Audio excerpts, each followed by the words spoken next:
Well, it seems like it's finally happening, as the internet has been on fire for the last 12 hours, because Anthony Davis has officially requested a trade from the New Orleans Pelicans.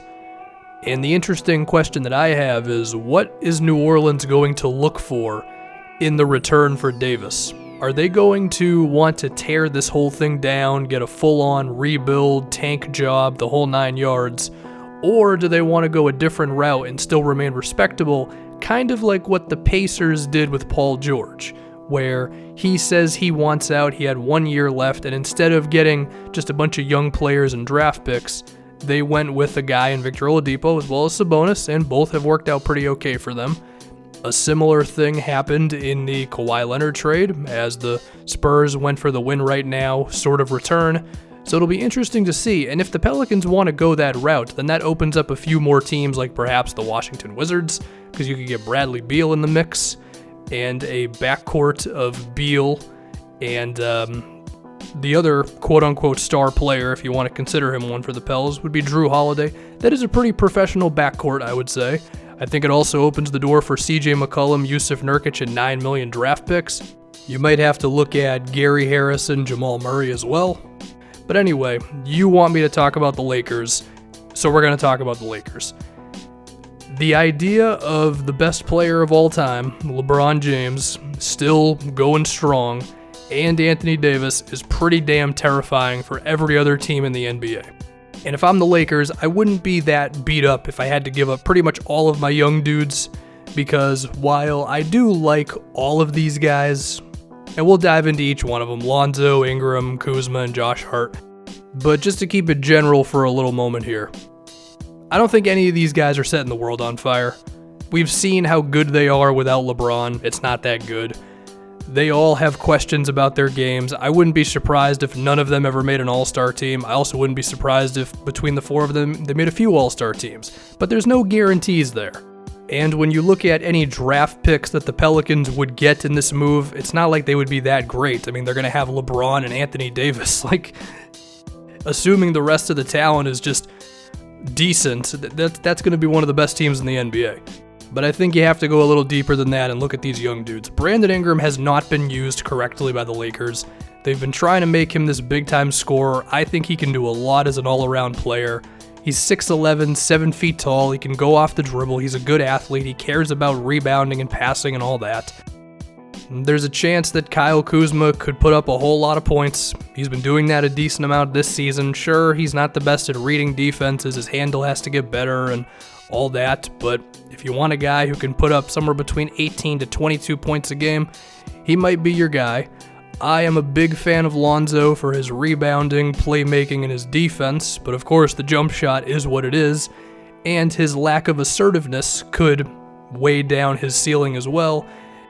And then finally, you have Josh Hart, who is perhaps the most fundamentally sound of all these guys in terms of just doing what you tell him to do and efficiency and all that. That's a nice guy to have, but again, for Anthony Davis, I'm not exactly going crazy with that return. I like those guys. I don't necessarily love them. The best move the Pelicans can get is from the Celtics. We all know this. But of course, the thing with the Celtics, as everybody wants to point out, is they cannot make the trade right now unless Kyrie Irving is in the deal because of the Rose Rule rookie contract thing. Look, Jason Tatum is better than all those Laker guys, okay? I know this season is not the massive jump that we expected. If Gordon Hayward was not on this roster, and look, to be nice to Hayward, I know he got hurt and everything, but he's been one of the worst players in the league this year, then Jason Tatum would have a lot more shots going his way, his usage rate would be higher, his efficiency has still been pretty damn good this season, all things considered. And for as bad as Jaylen Brown was to start this year, he's looked pretty damn okay for the last month, and he's had himself quite a few games where he's looked really damn good. So those two alone are really damn exciting if I am the Pelicans. Sure, Jaylen Brown's a little closer to all those Laker dudes, but with Tatum, I think that puts that over the top.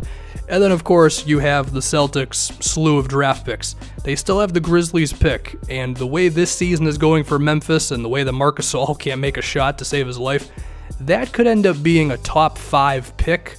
And there's still the uncertainty of what Memphis decides to do with their roster. They have the Sacramento Kings pick. The Kings have been a lot better than people thought they were going to be. Even so, they're a borderline playoff team in the Western Conference. I could picture them falling out or potentially missing it by even a few games, but even that still gets you into the lottery. Now, of course, De'Aaron Fox has been awesome, so perhaps he can carry them into that, but even then you're still getting, the 15th, 16th pick? So if the Pelicans will just wait, then I think the Celtics offer is potentially the best one they can get. Now, there are a few massive monkey wrenches. The biggest one is if the Sixers offered Ben Simmons, and I'm not the first one to bring this up, and I don't really think Philly would do this. If you can get him, then Philly wins, and that's pretty much it. The other one is if Davis says he only wants to go to the Lakers. We just saw this with Kawhi, and we're going to have to see how that turns out, so I could still picture some team taking the risk, but you got to assume that that would eliminate a lot of franchises from this. I do want to talk about the Knicks, and this is another reason why the Pelicans need to wait, is because they could end up with Zion Williamson if the Knicks got the first pick in the draft. And of course, if you're going to be forced into a rebuild, that'd be a decent way to start. And then even after that, they would still have some young players to sweeten the deal for the Pelicans, and the Knicks with cap space is a scary thing. I mean, we've all heard the Kevin Durant rumors, so that's something to make note of. But anyway, I think I've said about all I need to say in this video. I will probably find a way to milk a few more vids out of this, and this is going to be an ongoing process. It'll depend on if the Pelicans actually move him in the next 10 days, if they're willing to wait and all that stuff. I would definitely wait if I was them. Of course, I am a Celtics fan, so there's a little bit of bias here, but anyway, this could end up going down as the biggest trade of all time, given where Davis is in his career and all that, so we'll have to see what happens.